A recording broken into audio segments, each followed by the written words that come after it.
New York Police Department. Now, New York, as you know, right, they have all these migrants. We're seeing clashes between migrants and residents, crimes being committed, whatever. And so when people see this headline, they're kind of like, well, what the hell is the police department doing? I'm going to show you the video. Now, I am a former dancer, Chip, as you know. I don't. You're a good dancer. Shut up, you. Shut up. We had a Christmas. He's laughing because we had a Christmas party years ago, and I was shaking my booty. And I videotaped it. He wouldn't stop making fun of me. But anyway, yeah, you want to see it? I got on my phone.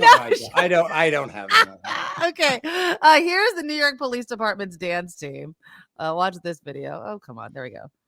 Oh, play. There we go. 1, 2, 3, 4, and 5, 6, and 7, 8 in the auditorium of One Police Plaza, New York's finest, marching to the beat of a different drum. It's open to everyone, so we have ranging from me who's danced for my entire life to people who have never danced before, ever.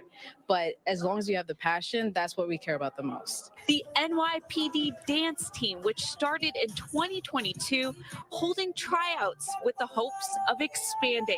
The job is stressful, and this is a way to completely release. You come, I like that we're all girls, but I would really, really like to have men on the team too. I just want a bunch of people that like to dance.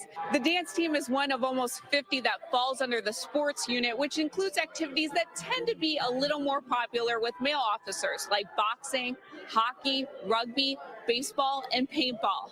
I want to be like one of the big teams. I want to be like the hockey team and say I got 30, 40 people on the team. One move to attract more of their peers, pivoting to a new logo that included a male silhouette. Okay, so that's basically the story. They have a dance team. It gets attention.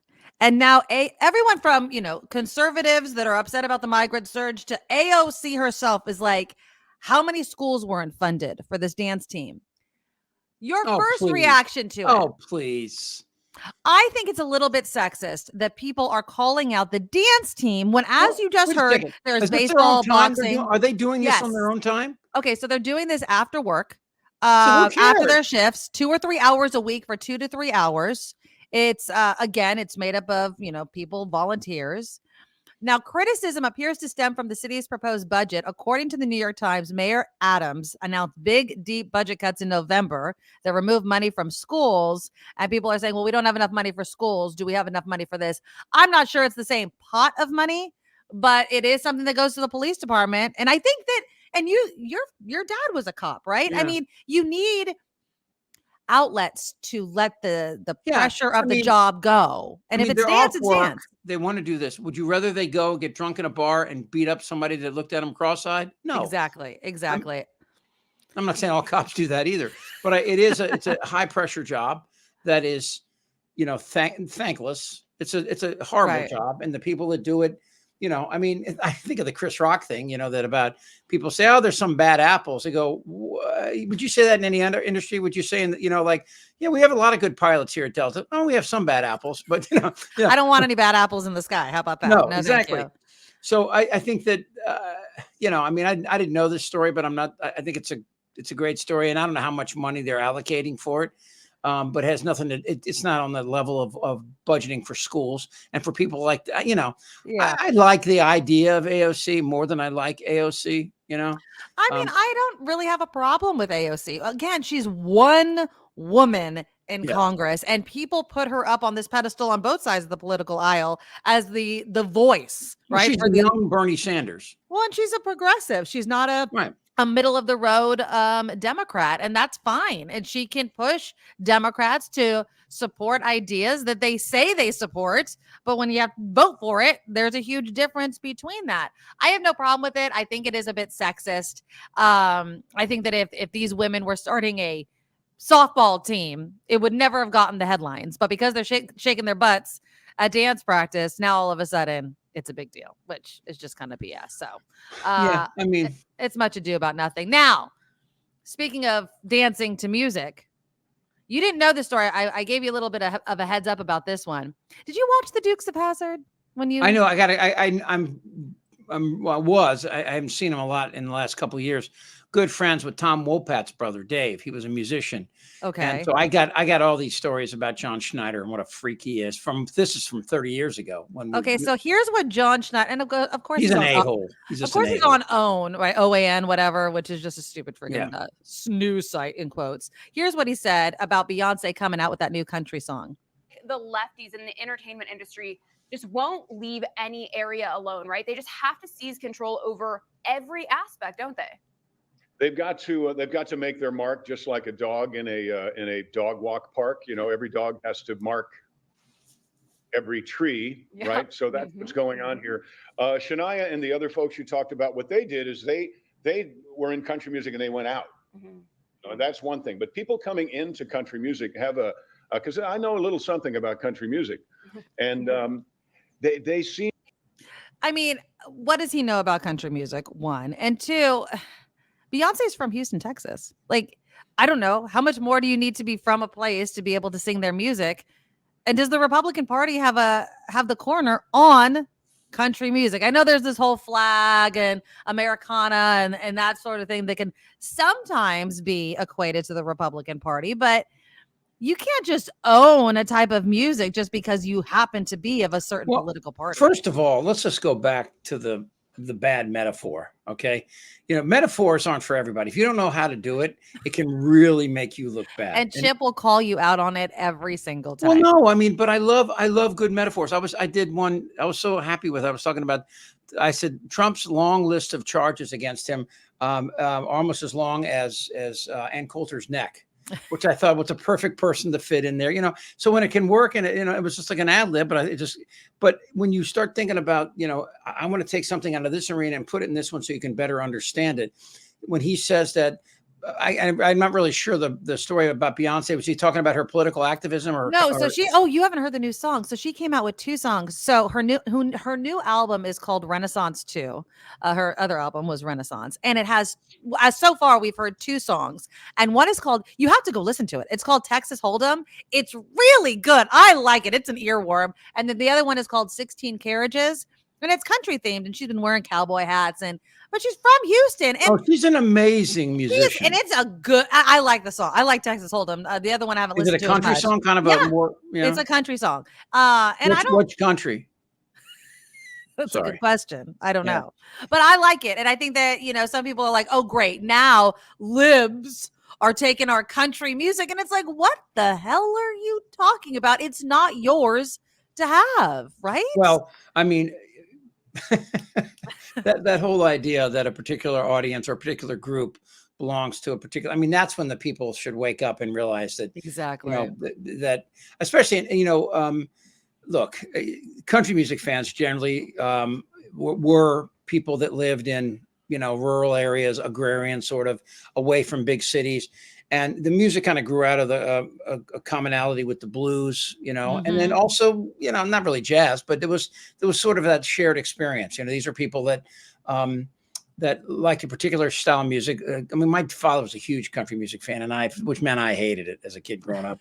You know, he said, these are good stories. And I'm like, okay, but they're not. I mean, but there is good country music, just like there's good soul and rap and hip hop and rock and roll, and there's lazy music. So, you know, I mean, she's a really talented artist, and if she wants to try different venues, I mean, look at this. If you go back and look, remember what Billy Ray Cyrus and what was African American? They did that rap song together about Country Road. A Little Nas X. Yeah, Lil Nas X. That was a great, and that went to #1 on the country charts. Oh yeah, exactly. And they were in an uproar about it. Remember, because Lil Nas country X fans loved it. They love it. Exactly. And you know, you look at somebody like Miley Cyrus, who was a train wreck in her life, but what an artist. She was a train wreck. I think she's grown up a bit. I think she's still going to be, you know, flamboyant and out there and all that. Well, kind when of I say stuff. train wreck, I don't necessarily mean that in a negative way. I mean that she just like, she walks, she's like Is a wrecking ball. positive train wreck. I mean, really? Oh, sure. Yeah. The wrecking ball. Some people just come in and they just, you know, they come in the party and they, you know, they're not afraid to say what's really there. You know, they're farting in the room, you know, and I love it. I think that there's sometimes that just has to happen. And she's one of those people. I mean, and I've said this before, like, you know, I mean, some of the people that you admire the most aren't necessarily people, you know, you'd invite in your house because they don't artists, you know, But there are new people that really figure that out, and they figure Mhm. out, the balance between art and life, and they can do that well. And, because art can be, it It's should, subjective. Yeah. yeah, it should take the existing norms and help you question and examine them again, right? Mhm. It's like I remember the first time I had a girlfriend. I was young, and she was an artist, a really good artist, and she took me to see down at the Hirshhorn in DC on the mall, the Impressionists. Now, I didn't know their real story and how they went to Paris. And back then, if you did a painting, you had to look as close to real life as you could. And they said, no, the people have these art, and they were like the Beatles, and they changed the way people looked at art. But it was not an easy, convergence from one to the other. And I think that's kind of a real cool area. And I think that's one of the neat things about art when it really works. So Yeah, anyway. exactly. And I like the blend over. I think that, Beyonce obviously is a mega star. She can do whatever the hell she wants. Phineas made a good point, and we talked about it before. Tracy Chapman, and Luke Bryan. Or was it Luke Bryan? Luke Yeah, Combs? yeah, Luke Bryan, yeah. whatever, doing a rendition of Fast Car. And he really Well, she respected didn't. it. Tracy didn't do that. It was the same song. No, but he recorded Yeah, it. but it was interesting that the same problems African American people have, and rural white people in Appalachia and many parts of the South have same problems, right? The same problems in that they don't have access to education. The EPA in the states, their areas oftentimes are polluted, and the lead paint and the asbestos. And so all these things that these people are dealing with, and it sucks that you got white and black people battling each other for crumbs. And that's where a lot of that comes from, Yep, I mean, exactly. the idea that that after the Civil War, that blacks were welcomed in the North is a joke. Randy Newman wrote a song about that called Rednecks once. I think everybody should listen to it. It's got an offensive chorus, but it's because it's the way people talk. That's this whole idea that OAN, by the way, is not a real network. That's like the people that couldn't make it into the Fox studio or the Newsmax. I mean, it goes like right. it's like in the same swamp as Newsmax. Yeah, these are the kind of people that think that Trump Jr. is an intellectual. So I just don't even know. Yeah, just on a little side note about OAN and Newsmax. I mean, how do you even apply to a job there? Yeah, I mean, they tried to get me. They're in San Diego. They're about 10 miles from where I am right now. Stop, really? Yeah, and they asked me to come down. Oh, you should have gone and then acted like a wackadoo. This is a long time ago. This is before they were crazy. This is 2010 maybe. So a long time ago. And they just started, and they didn't know what they were. And the guy came in, he goes, I want you to do like an after. And then, and I was, the station I was working for, Kogo, said, yeah, go check it out. So I went down, and then it was a story about an abortion doctor or something. I can't remember. And the guy said to me, he goes, we hate abortion here. And I go, we hate abortion. Yeah. But that's that like mind thing. It's like, we're not journalists. We're not news. We're not going to dissect like the story. Sinclair, those radio TV stations. Yeah, we're going to tell you what to say, and that's it. That's crazy. They literally did. Sinclair did literally tell people. They ever seen that video? Sinclair, by the way, Sinclair owns about, I don't know how many stations now, but at one point it was over 100 stations in the United States. And one time they sent a script for all the anchors to read about a particular news story, and somebody assembled all the video and they put them at the same time in their lips, and they were all saying, the exact same thing. It is scary. And as someone who was in journalism, right, you get the wires, right, and it has a clever first line, and usually it has something to do with a holiday or Santa's going to do something, and then everyone just reads it verbatim, doesn't have any creativity. But when you're talking about politics, that's like a Santa Claus story. If you're talking about something real and you have to say it verbatim or your station's going to get fined, that's scary. That is really, really frightening. And that's why I know somebody had mentioned in the comments, I watch OAN or Newsmax to see what the crazies are thinking, but part of me doesn't even want to pollute my mind with that nonsense. I have a friend who has she's great. Her site is called Decoding Fox News, and I watch Fox, so you don't have to. Oh, yeah, you mentioned her. Yeah. Maybe I should check her out so I don't have to pollute my mind. Well, with all that. you don't have to. I use a lot of their cuts for my videos. Right. And, I had one of Sean Hannity yesterday and talking about the $400 million fine. And he said, every bank has a fiduciary responsibility to make sure somebody's not cheating them. So, it's not Trump's fault. The bank should have stopped. And I'm like, wait, he basically said, no, he didn't basically say. He said it. He said Trump yeah, he might have overvalued these properties, but that's not his fault. It's the bank's fault. Well, Yeah. it's called fraud. Yeah, When you know exactly. something, if I was selling a car and I told you that this car had been in movies and this car could go 1,000 miles an hour, and you gave me all the money under all these fake promises, do I blame you because you were? Yeah. Well, here's the thing with and you're absolutely right, but the whole overvaluing part of me, and again, I'm glad they found him guilty. I'm glad he has to pay this fine or whatever. But I truly do believe that Trump believes he's worth $1 trillion every day of his life. I believe that he is that delusional. He does not believe he's ever overvaluing himself because he thinks that his brand is worth so much, but it's not. And the loss of the taxes, which is how he was found guilty, of course, is that they collected fewer taxes because he got better rates, is true. You have to be able to prove things. You can't just say things. He would tell the IRS a building was worth this much, so he'd pay this much taxes. Right. And he would tell a bank that he was using as collateral for a loan that it was worth more. And he would sign this on these papers, and that's fraud. So it's not real. I mean, when people say, "Oh, this happens all the time," like people, like when I got my first FHA loan, we borrowed 10 grand from my mother, and right. That's, like right there, that's a crime. I just admitted to, but everybody did it. Right. And which was different. I wasn't trying to get over anybody because we paid it all back, but I think that there's, and there's something about, I think that we're real close. I really believe this, that where a lot of the Trump support is beginning to get the message, the money to the stories out today, Biden's fundraising is 10 times Trump's. Well, of course, but he's the president. He has the war chest. It should be, what I mean? No, I mean, but the RNC, he's going to put Laura Trump in head of the RNC or Loomer. Is it Laura Trump. Yeah, you're right. Yeah. And, Did you see she's going to funnel all the money, and other candidates. Every dollar has to go to Donald Trump. That's what she said. But you saw yesterday or over the weekend the shoes. He was at SneakerCon, and did you see the shoes? And it's a grift. Oh, did you hear the great joke about this? He goes, "I bought these." He goes, "I bought these basketball shoes, but it seems like now all I can do is take charges." Stupid. So funny.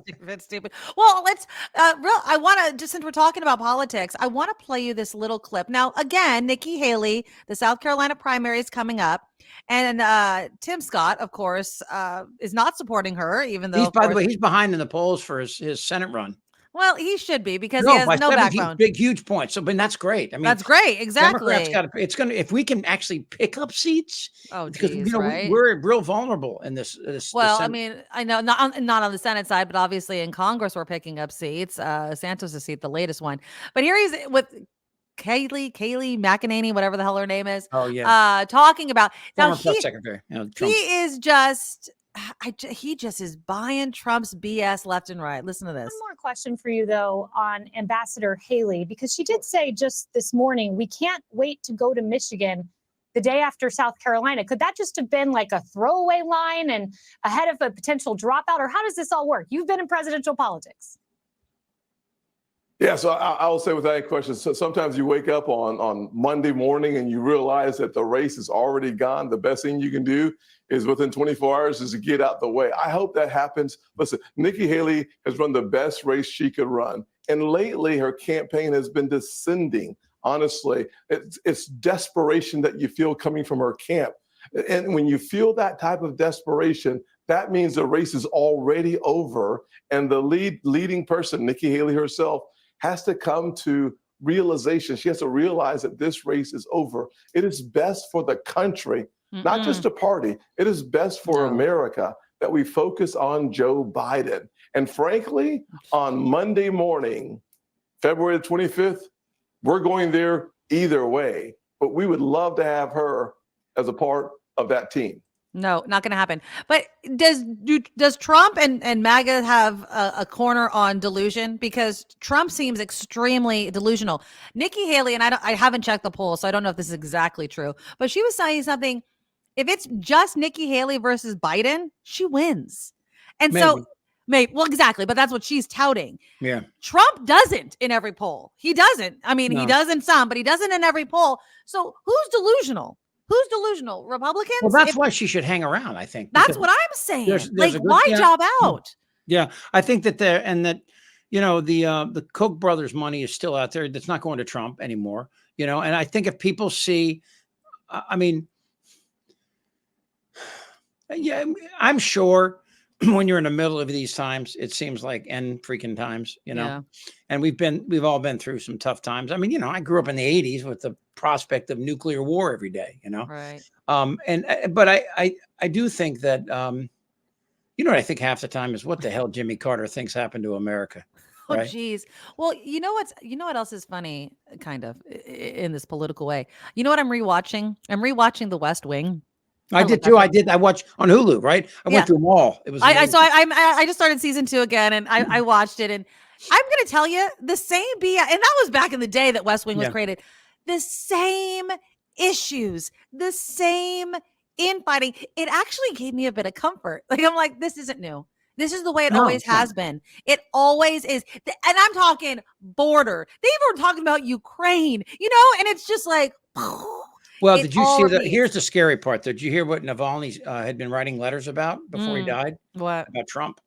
Really? About how worried he was that if Trump was allowed to continue this agenda, it is exactly what Putin wanted. And this is a guy that obviously is, I mean, he was a leading dissident, courageous, one of the most courageous people you ever see. He went back to Russia knowing he'd probably be put in a prison. Exactly. Of course, he went back. He went back. Yeah. And he stood up. I mean, this is, you go back and, the only founding father that we ever had that ever fought in any of these wars and was injured was Hamilton. Really? And yeah, you go back, none of the others fought. None of the others ever fought in a war. I mean, obviously Washington, I don't really count him in that group because he was kind of brought in and he was the general and the president. But, the early founding fathers, if you go back and, the Federalist Papers authors or the Constitution or any of these guys. And Hamilton was, a pragmatist. And back then, Hamilton and Jefferson hated each other. And in fact, Jefferson was planning stories that Hamilton was a hermaphrodite. It was crazy politics too, But the difference now, though, of course, is that, Mark Twain used to say the biggest protection we have is the Atlantic and Pacific Oceans, but 9/11 proved that doesn't mean anything anymore. No, that the world is a lot smaller. And that, if they talk about how much money we're giving Ukraine, right? Let's say, because Trump said 200 million, but it's like more like 85 million, and to continue funding them, which is part of the border bill, but that's not the reason they knocked it down. Of course not. The real money that we'll have to pay if they go, what if they invade Poland? Yeah, exactly. They said we're going to easily could. And Putin's like, I'm not going to invade anybody else. We're going to believe you. And but listen, hasn't Trump been downplaying NATO for the last 5 6 years? He wants NATO to go away because that's what Putin wants. Exactly. And I'm not saying Putin has a P tape of him or him with having sex with 9 midgets or something. I'm just saying that, or 7, whatever number floats your boat. But I'm just saying that there obviously is some sort of connection. I mean, you don't have to go. I mean, when people say the Russian collusion is over, no, I can show you.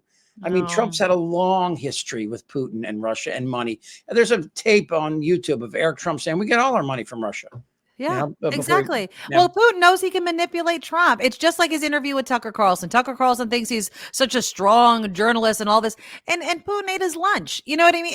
That bow tie bedwetting fool. Yeah, he's it's ridiculous. And my favorite was when he was in the grocery store. This is an heir to the Swanson fortune, and he's talking about all these people. Look at how cheap this is. Yeah, it's 50% of their exactly how much of Russian money is being used on groceries. Like, oh, this is great. This is how you get radicalized. Yeah, I mean, so anyway, you're right. You should get some comfort in knowing that we've been through this before.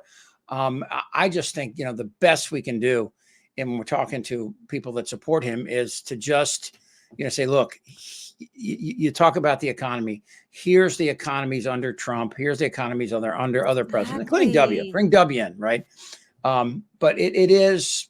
Democrats always have to clean up the Republicans' mess. Honestly, I mean, it's just like we go up and down. And I'm not saying, obviously Biden continued the upward swing on the economy. I'm not knocking that, but to say the economy is worse under Biden is just a lie. It's not true. Well, first of all, if you compare employment, GDP, inflation went up because we pumped $3 trillion to an economy, and now it's coming down again, right?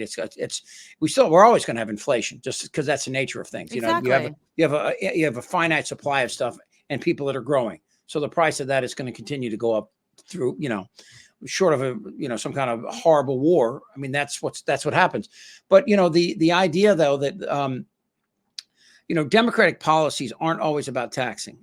Trump lowered the taxable rate for corporations from 35 to 21% in 2018. It's still in place because there hasn't been a Democratic Congress and president that could get rid of it. But those people got a 1-year tax deduction. All these people, so rich people, benefit. So when I talk to Trump people now, I'm excited to do it, and I don't engage with pejoratives. I try not to. When they say that's fake news, and I go, no, it's really not.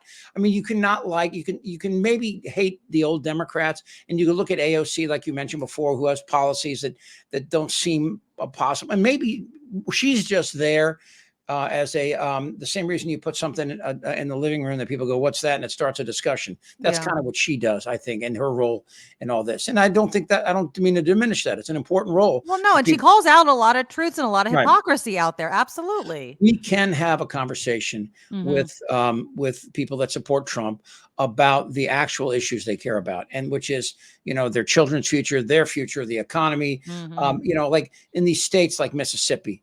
If there's a great in a book by Michael Lewis called the fifth risk.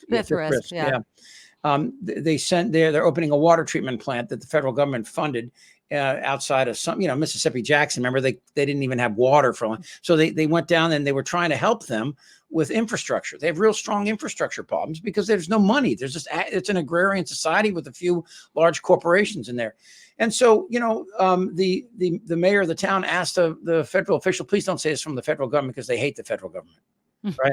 So, so we got to change that. But, in the way of that are people like, Anthony Weiner, intellectuals that are just like Trump. They have no empathy. They're sociopathic. They just care about themselves. And all they want to do is have that, limousine elitist thing. We're better than you. And you're just ignorant hillbillies. And that, I make those jokes. But in the end of the day, I have to make them at Democrats too, just to absolutely. I just wish that we can, and I don't think we've ever been there. I just wish that we can have discussions about policy without it devolving, right, into name calling and infighting. And although there was this line in The West Wing that always sticks out to me, they're like, and it's a common saying, it's like the things that you don't want to see made are sausage and laws. You don't want to see and in this day and age, we see every step of the way and it stops progress. Not saying I want to do everything behind closed doors, but sometimes it's really hard for these politicians when they know the cameras and the social media are on them to make the deals that they know are the best for the country. People have no excuse anymore for being ignorant. I mean, you have access, unparalleled access to information, right? And that means everything. So go out and, it sounds Pollyannish, but learn something new every day. Try to learn something, because it really is important. Exactly.